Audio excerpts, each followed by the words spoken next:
एक गांव में खूसटमल नाम का एक सेठ रहता था जो बहुत ही लालची था। किसानों को बेहला फुसलाकर ठेके पर खेत में काम करवाता था और बाद में उनके सामने शर्त रखकर उनका हक मार लेता था। देखो मंगू, ये गरीब किसान भी बड़े अजीब होते हैं। जानवरों की तरह दिन रात मेहनत करते हैं और बदले में 2 वक्त की रोटी के लिए तरसते रहते हैं। और मुझे देखो, मुझ जैसा मालिक बस बैठे बैठे हुक्म चलाता है और सारी फसल मेरे गोदामों में भर जाती है। सच कहते हो सेठ जी। पूरा गांव आपकी मुट्ठी में है। इनकी मेहनत का फायदा उठाना आपसे बेहतर और कोई नहीं जानता। पूरे गांव पर आपका ही राज है। आपकी मर्जी के बिना एक पत्ता भी नहीं हिलता। राजा तो हूँ ही मैं। इन बेवकूफों को ऐसी ऐसी शर्तों पर अपनी जमीन उधार देता हूँ कि मेहनत ये करते हैं और फसल मैं हड़प लेता हूँ। आखिर इनकी औकात ही क्या है मेरे सामने। सेठ ये बातें कर ही रहा होता है कि तभी उसके पास बिरजू नाम का एक गरीब किसान आता है जो बहुत दुखी और परेशान होता है। सेठ जी, मैंने सुना है कि आप किसानों को अपनी जमीन ठेके पर देते हो। हाँ भाई, तुमने बिल्कुल ठीक सुना है। मैं अपनी जमीन ठेके पर देता हूँ। ठीक है सेठ जी, मैं भी आपकी जमीन पर खेती करना चाहता हूँ। मुझे भी 1 साल के लिए आपकी जमीन ठेके पर दे दीजिए। मेरा नाम बिरजू है और मैं पास के गांव काशीपुर में रहता हूँ। ठीक है बिरजू, मैं तुम्हें अपनी जमीन ठेके पर तो दे दूंगा, पर उसके लिए मेरी कुछ शर्तें सुन लो। ठीक है सेठ जी, बताइए क्या शर्त है।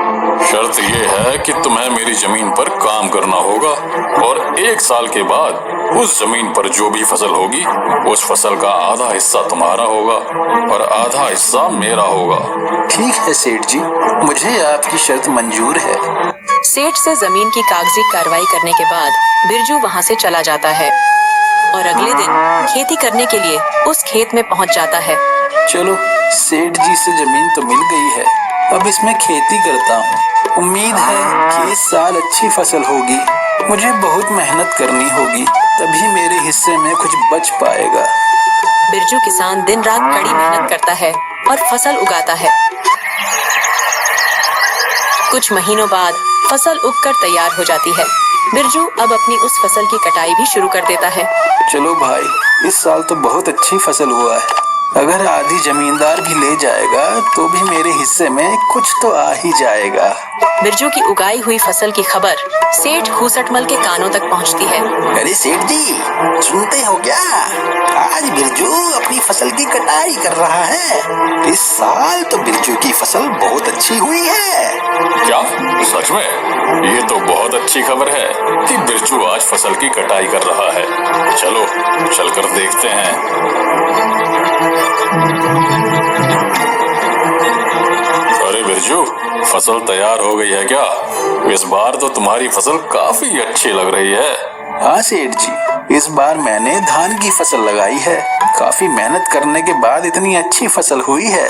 अब तो मैंने कटाई भी शुरू कर दी है। अरे यार, तेरी मेहनत से कुछ नहीं हुआ है। ये तो मेरी उपजाऊ जमीन का कमाल है। तुम्हारी मेहनत हो या ना हो, फसल तो होगी ही। सेठ जी, खेत भले ही उपजाऊ हो, लेकिन अगर वहाँ मेहनत नहीं होगी तो फसल कैसे होगी? मैंने बहुत मेहनत की है इस पर।